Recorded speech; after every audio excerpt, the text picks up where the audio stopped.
This is for the awakened, the warriors of light, the seekers of truth, the ones who refuse to surrender to a world that tells them who to be.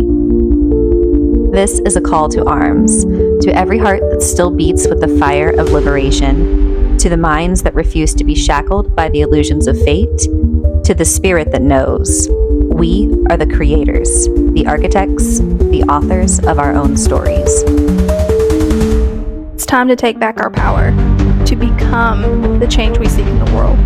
For we are the revolution. Welcome to Sage and Siva. Your evolution begins now. What is it about these chairs? Okay. I never know how to start things. Okay, you ready? Yeah, let's do it. Let's do it. We are going to try to stick mostly to the mind today. We realized in our last episode, we talked a lot about the body. And we also realized that we tend to go way over on time. So we are going to really try to keep it a little shorter today. Yeah, so that's Emphasis on try. Yeah. We're really good about tangents. A little bit, turns out. So I guess a good place to start would be, what do we mean when we say the mind? Well, it's funny you ask that, Kayla.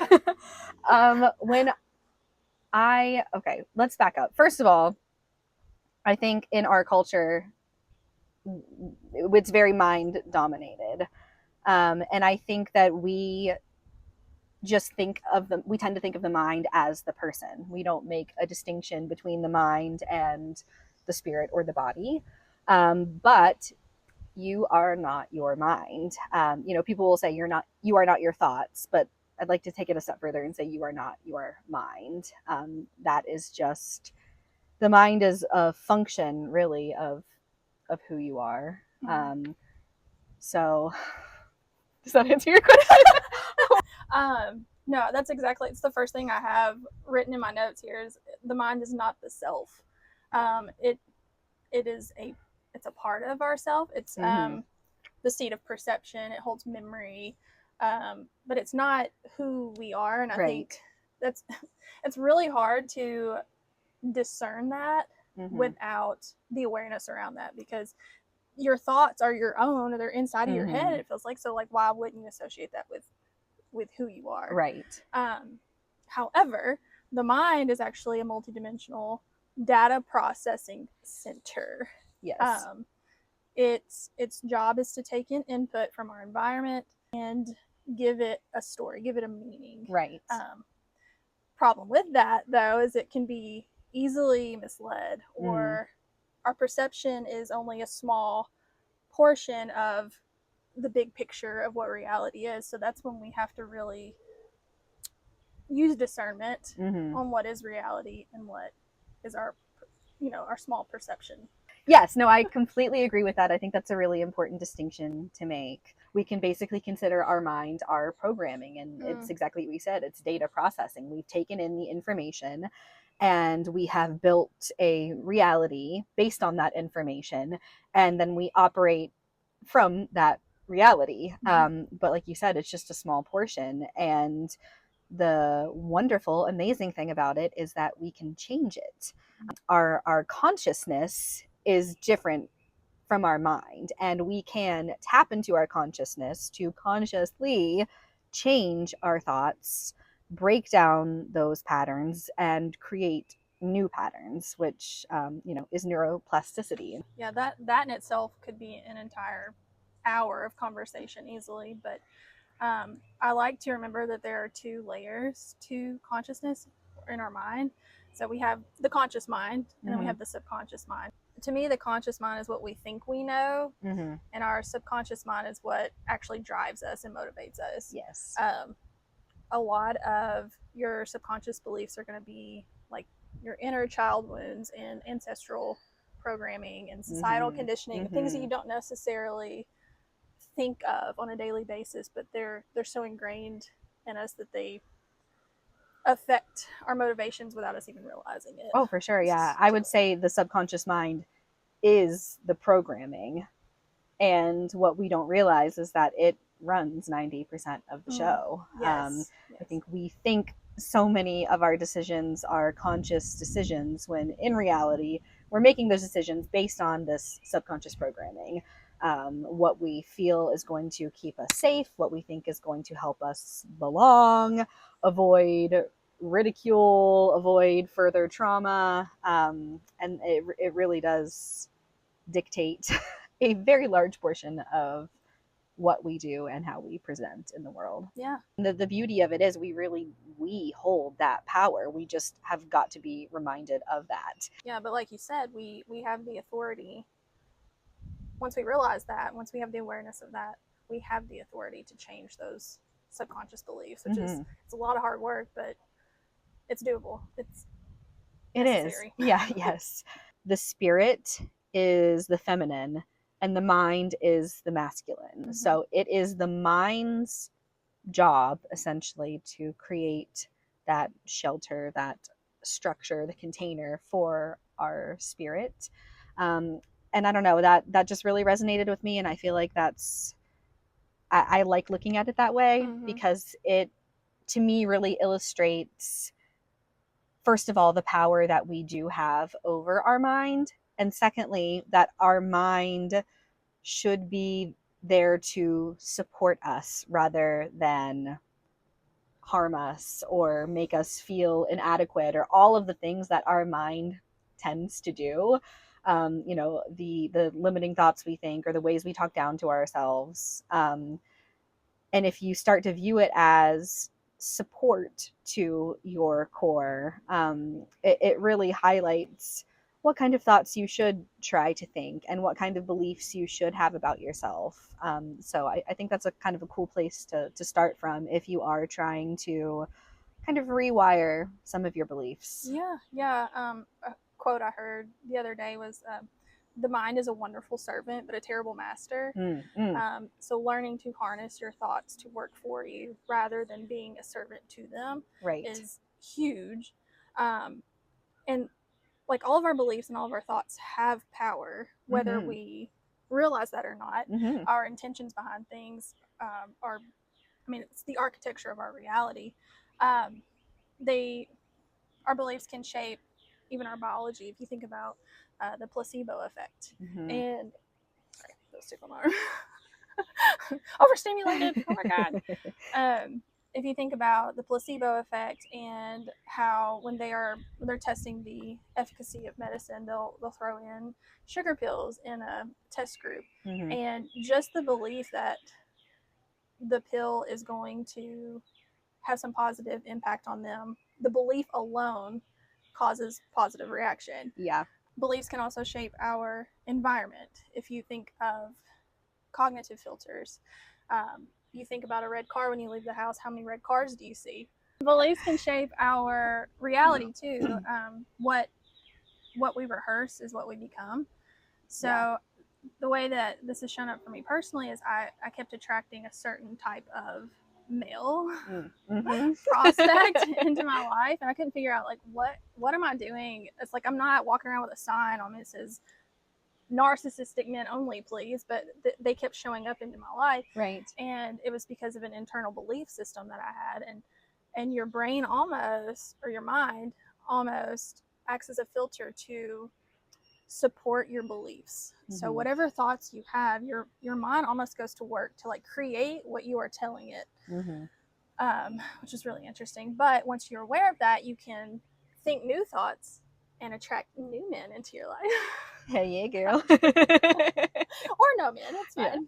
Even if you're not looking at it from like, a sort of conspiratorial mindset, although it becomes less conspiracy when it's truth, like things like Rockefeller saying, I want a nation of workers, not of thinkers. That's programming. Obviously, that points to how we're being programmed in the school system. But, even aside from that, it's not intentional. It's not necessarily that there are these puppet masters pulling the strings and trying to program us, but nonetheless, we are being programmed by what we see and what the standards and cultural norms are. There is a certain element of wanting to keep the masses where they are, wanting to keep them uninformed, and ultimately wanting them to be powerless. Because as long as we don't feel powerful and we're divided amongst ourselves, there's always going to be that ruling class. So let's take back that power. Let's start with our own personal beliefs and thoughts. And that is such a simple thing that you can start doing. No one can take that away from you. No one can tell you, hey, stop changing your thoughts right now. And that's what makes it so powerful, is that we have complete and total control over our own thoughts. That's why you hear about people being tortured and experiencing hell on earth and still maintaining a sense of who they are. That takes just complete mental control. And I'd love to get there. Maybe without the torture, right? Would be nice. No, I agree 100% with what you're talking about. The current system is definitely set up to keep us distracted and fragmented from our own mind. Immediately, I'm thinking about the constant overstimulation and digital overload that we see in the landscape right now. Our phones are constantly notifying us of things. At any moment, we can pick up our phone and we can know what's happening on the other side of the world, and we're keeping up with 100 people and maybe and only keeping know up with 2 the Kardashians. Oh Lord. But almost to a point where we're so inundated with information, our minds, our data processors, stimulating, are completely overloaded, to the point where like stillness becomes boring and excruciating, even unsafe even sometimes. Like but again, bringing awareness around that, like I realized that it had gotten so bad for me that I couldn't even be off of my phone while I'm driving. So like I am doom scrolling while I'm driving, and if anybody's ever ridden with me, you know that's a deadly combination, because I'm already pretty distracted as it is, just my natural self. It doesn't give you the time to reflect. If you're constantly ciphering through information, you don't have time to sit with your thoughts and really dissect them and figure out, what am I thinking? Why am I thinking this? It's just you're just keeping up with the information and just cramming as much in there as possible. Love what you talked about, the education system, and I actually had the Rockefeller's quote in my notes as well, because that's where a lot of us, that's where we're taught what to think, not how to think. And that's where it starts for the majority of us, especially in our formative years. That's when we should be learning creative processing and how to discern what we think. George Land and Beth Jarman in the 1960s did a study for NASA where they went into the traditional school systems and they studied creative thinking. I think the results were staggering. I want to say it was like 98% of kindergartners all tested high scores in creative thinking. But as the longer they were in the traditional school system, the more that dissipated. Like to the point where seniors that were graduating, I think I want to say it was around 5% had creative thinking abilities still. Now, what that suggests is that the traditional school system removes us from our ability to think creatively.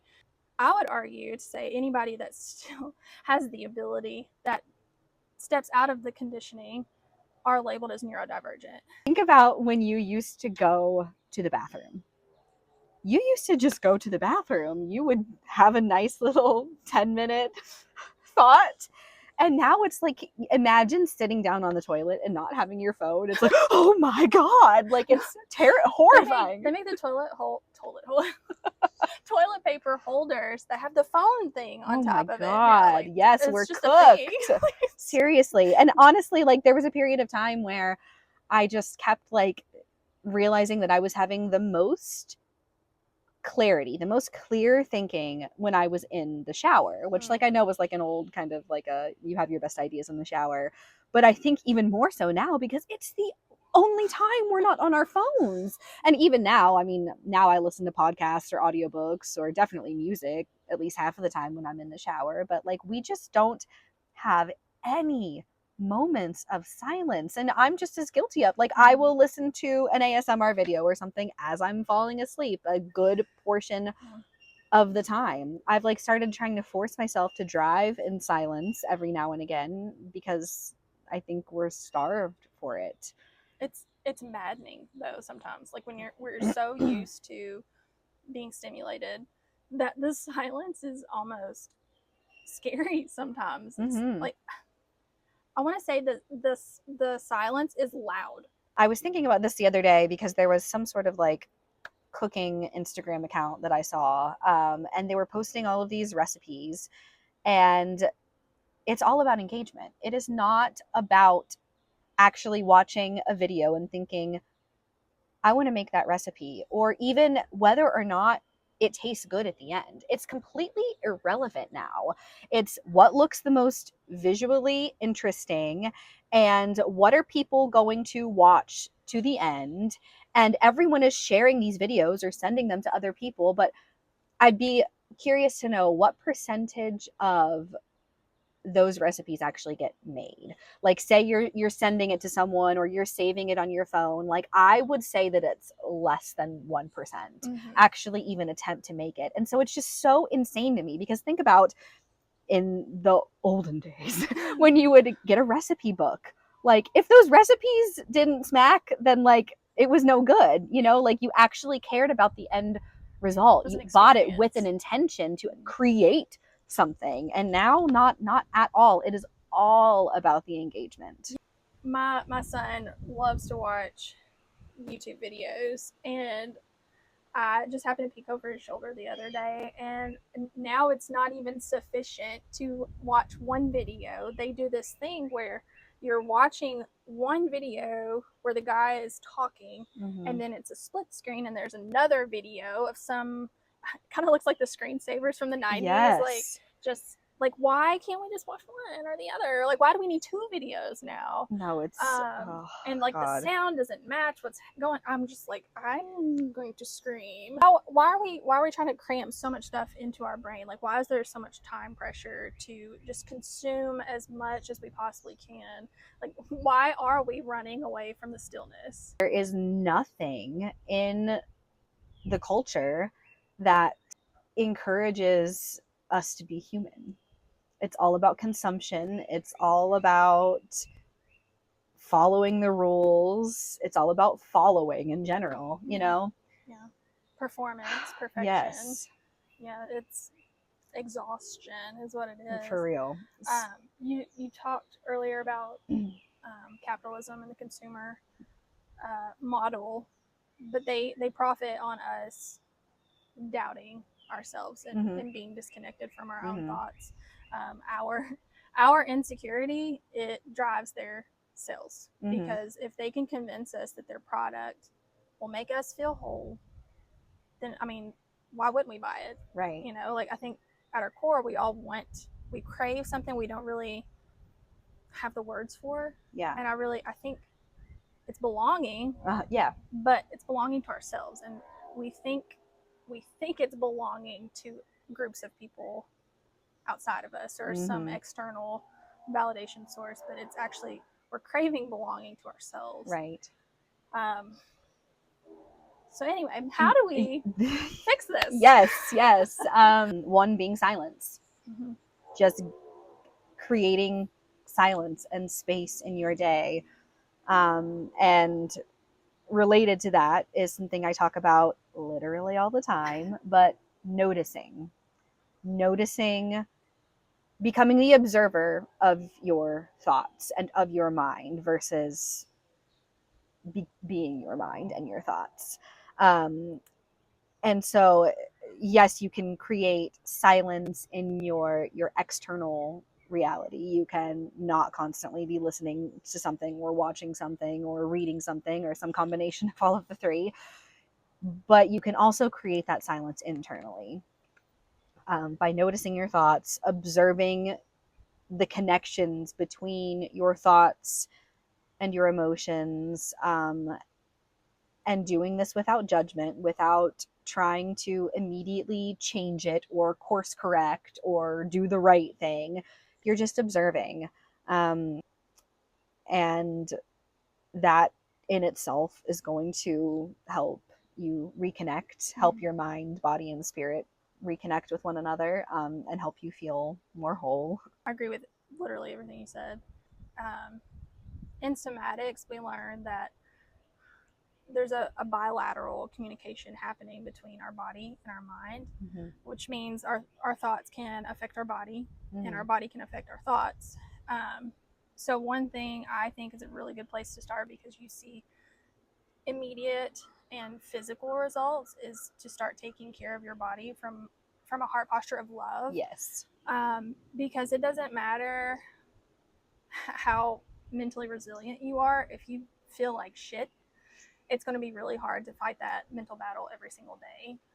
So to me, and honestly, that's how my personal spiritual journey started as well, is I took responsibility for my body. And granted, it may not have been the best approach, like the modalities that I chose to take care of my body, I think weren't the best at the time, but I did what I knew, and I kept asking questions and seeking out more knowledge, and I learned how to take care of my body the way that she needs. But so for me, that's a good place to start. But I love what you said about stillness too.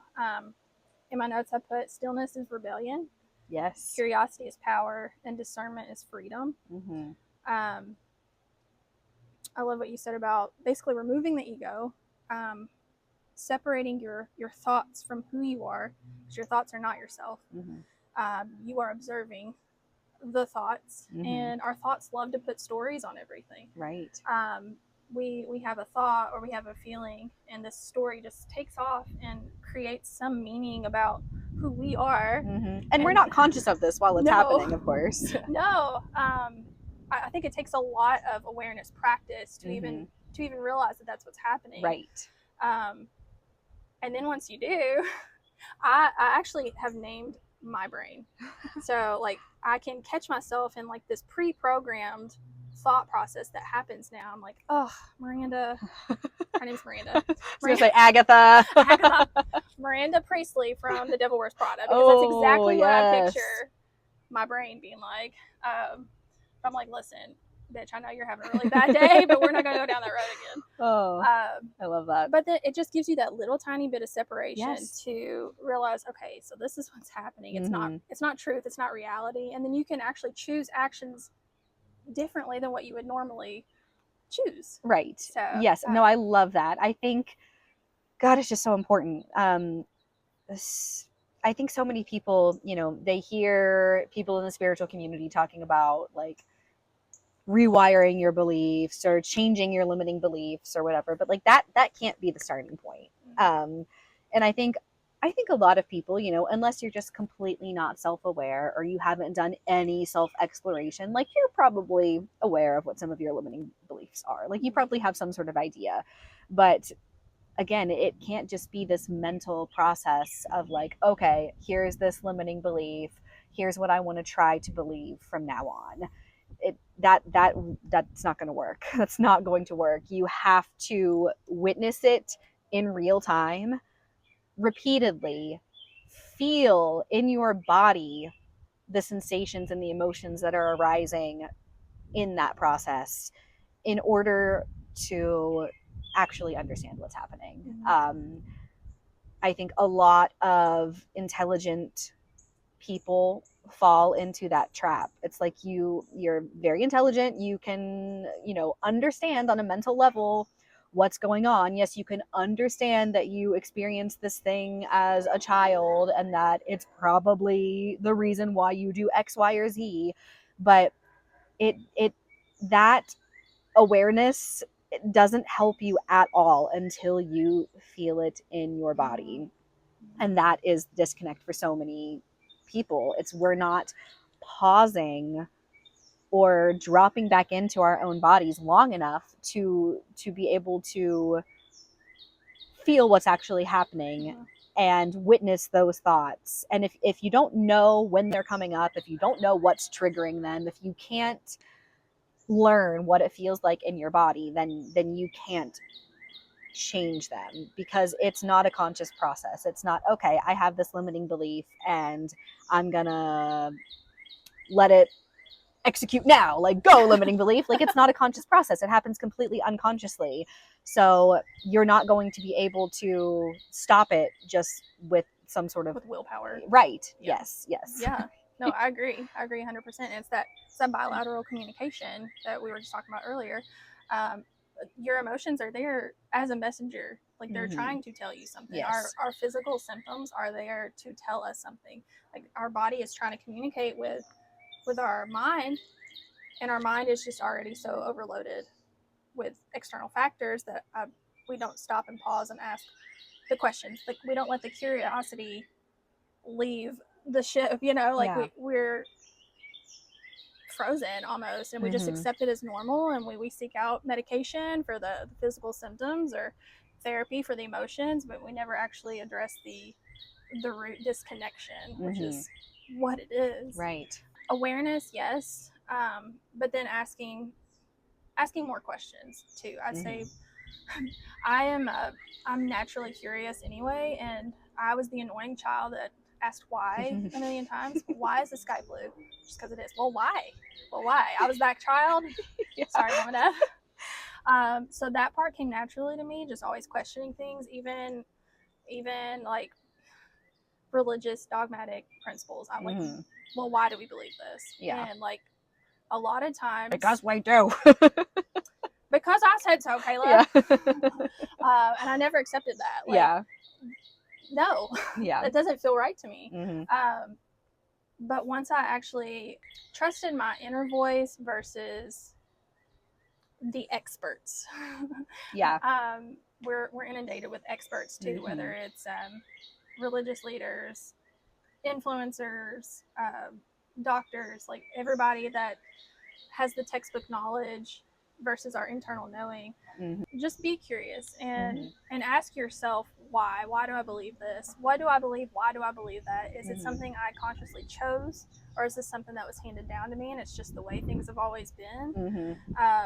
And then kind of deciphering which ones do you in your inner knowing accept as truth, and which ones don't feel right for you, and learning to choose the ones that are right and letting go of what's not. And that in itself, that is living in alignment. That is when what you think and what you feel and what you do are all the same thing. That is alignment. Yes, it is. Yeah. I love that. Yes.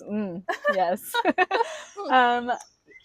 In that same vein, one of the other things that I am constantly yapping about is the unknown, and stepping into the unknown, and not just operating from the constructs that we have created for ourselves based on what is known, and fearing anything that isn't a part of that. So that can be something super simple, like trying a new coffee shop or taking a different route on your walk, something like that. Or it can be, maybe you have always felt a pull toward doing something in your life. And maybe even just the thought of that thing, when it gets brought up, brings you a lot of shame. And so that shame shuts it down and you don't ever explore it further. And that's why looking at triggers is important, because if you always hear something and it makes you feel ashamed, then there's probably something to that.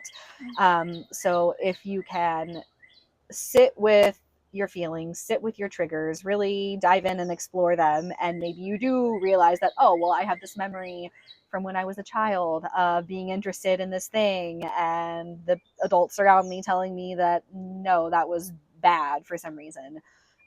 Anyway, really roundabout way of saying maybe jumping into the unknown is taking a course centered around whatever idea was forbidden. So yeah, it can be simple, or it can be like a life-altering decision. Maybe you felt a call to go to a certain country. Maybe you feel like you want to just pack up your shit and move Yeah. It's basically just, again, noticing the thoughts that come up, noticing the drives that you have and the pull that you have towards certain things. And instead of doing what our mind loves to do, which is immediately shut those things down without exploring them any further or trying to identify where it's coming from, sit with it. Think about it. Don't shut it down, and don't tell yourself all the reasons why you can't do it. Say, what if I did do it? And that act alone, envisioning a different future for yourself, will already start creating those new neural pathways in your brain. And from there, it's like a snowball effect. Like the more that you do that is unknown, the more you take a risk, the more you step outside of your comfort zone, the more neural pathways you're building. And that's only going to facilitate taking more risks and doing more things outside of your comfort zone. Get comfortable with being uncomfortable. Yes. Yeah. We got to a good stopping point, so we can leave it there for the mind. And I think next we're going to dive into the spirit, and that will sort of wrap up our mind body spirit connection series. So thanks for tuning in so far.